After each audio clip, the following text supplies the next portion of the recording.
বন্ধুরা, এই মুহূর্তে তাসলিমা নাসরিন এক হাত নিল বাংলাদেশ থেকে শুরু করে পূর্ব পাকিস্তান, এমনকি পাকিস্তানের টুপিদারি পরিহিত ইসলাম প্রোডাক্ট গ্রহণকারী এমনকি কনভার্টেড মুসলিমগুলোকে। এবার আপনারা ভাবছেন হঠাৎ কেন তাসলিমা নাসরিন এদের ওপর খেপে গেল? তো মেন মুদ্রাটা হচ্ছে ভারতকে কেন্দ্র করে। মনে আছে কিছুদিন আগে আমি আপনাদের একটি খবর দিয়েছিলাম যেখানে স্মৃতির সফর ঘিরে রেগে লাল হয়েছিল কট্টরপন্থীরা। হ্যাঁ বন্ধুরা, পবিত্র মদিনায় হিন্দু মহিলা স্মৃতির সফর ঘুরে রেগে লাল হয়েছিল টুপিদারি প্রোডাক্ট গ্রহণকারী কট্টরপন্থীরা, আর তাদেরকে যোগ্য জবাব দিলেন তাসলিমা। সদ্যই মদিনা থেকে ফিরলেন ভারতের কেন্দ্রীয় মন্ত্রী স্মৃতি ইরানি। সৌদি আরবের জেড্ডায় তৃতীয় হজ এমনকি উমারহ সম্মেলনের উদ্বোধনী অনুষ্ঠানে গেছিলেন তিনি। তারপর থেকে কট্টরপন্থীদের নিশানায় পড়ে যান উনি। একজন অমুসলিম মহিলা কি করে মদিনায় পা রাখতে পারে? সৌদি আরবের প্রিন্স মোহাম্মদ বিন সালমান সৌদির বিরুদ্ধে কটাক্ষের ঝড় উঠে যায় সোশ্যাল মিডিয়ায়। মুসলিম কট্টরপন্থীদের প্রশ্ন, স্মৃতি ইরানি তো মুসলিম নন, তিনি কিভাবে ভিন্ন ধর্মের লোকজনকে নিয়ে পবিত্র মদিনায় প্রবেশ করলেন? কে তাকে এই অনুমতি দিল? ইতিমধ্যে সোশ্যাল মিডিয়ায় লেখালেখি শুরু হয়ে গেছে এই বিষয়ে। একজন লিখেছে, মুসারিকেনের পা পড়ায় পবিত্র মদিনা অপবিত্র হয়ে গেছে। তো আবার কেউ লিখেছে, তা আবার অন্য কেউ লিখেছে, পয়গম্বরের পবিত্র স্থানে মূর্তি পূজারকদের উপস্থিতি স্পষ্ট নিষেধাজ্ঞা রয়েছে।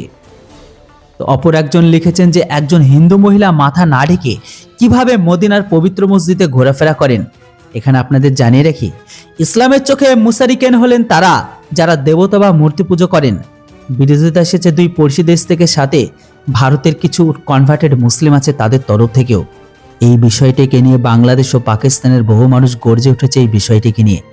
জানিয়ে রাখি, ইসলাম ধর্মাবলম্বীদের বিশ্বাস 622 খ্রিস্টপূর্বাব্দে মোহাম্মদ মক্কা থেকে চলে আসার পর মদিনা শহরে ঘাঁটি গেড়েছিল।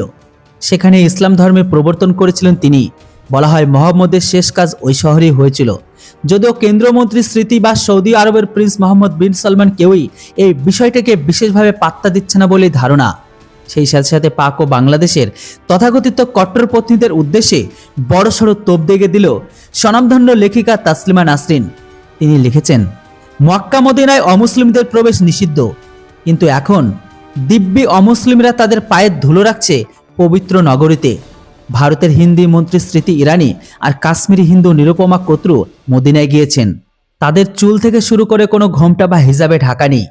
সৌদি আরব তো বদলাচ্ছে, তারা যুগের সাথে তাল মিলিয়ে এগিয়ে যাচ্ছে, সভ্যতার দিকে পাকে এগিয়ে দিচ্ছে তারা। আর আমার বাংলাদেশ দুঃখিনী, কাঙাল, জনম দুঃখিনী, অশিক্ষিত কনভার্টেড মুসলিম মানুষগুলো বাংলাদেশে প্রাণপণে ছুটেছে রক্ষণশীল নারী বিদ্বেষী সৌদি আরব হওয়ার জন্য। এই দিন মদিনা সফরের পর বিভিন্ন মুহূর্তের ছবি পোস্ট করেছেন সোশ্যাল মিডিয়ায়। তিনি লিখেছেন, আজ সোমবার ইসলামের অন্যতম পবিত্র শহর মদিনায় ঐতিহাসিক যাত্রা করলাম। নিন্দুকদের কাটা গায়ে নুনের ছিটে দিয়ে স্মৃতির বেশ ফলাও করে জানিয়েছেন যে মদিনা কোথায় কোথায় কোথায় ঘুরে দেখেছেন তিনি। উল্লেখযোগ্য, দিন কয়েক আগে ভারত সৌদি আরবের মধ্যে একটি দ্বিপাক্ষিক চুক্তি স্বাক্ষর হয়েছে। তো বন্ধুরা, তাসলিমা নাসরিন বাংলাদেশ সহ পাকিস্তানের মুসলিমদের যেভাবে নিলেন, এই ব্যাপারটিকে শুনে আপনারা কতটা খুশি অবশ্যই কমেন্ট বক্সে লিখে জানান। Thanks for watching. জয় হিন্দ, বন্দে মাতরম।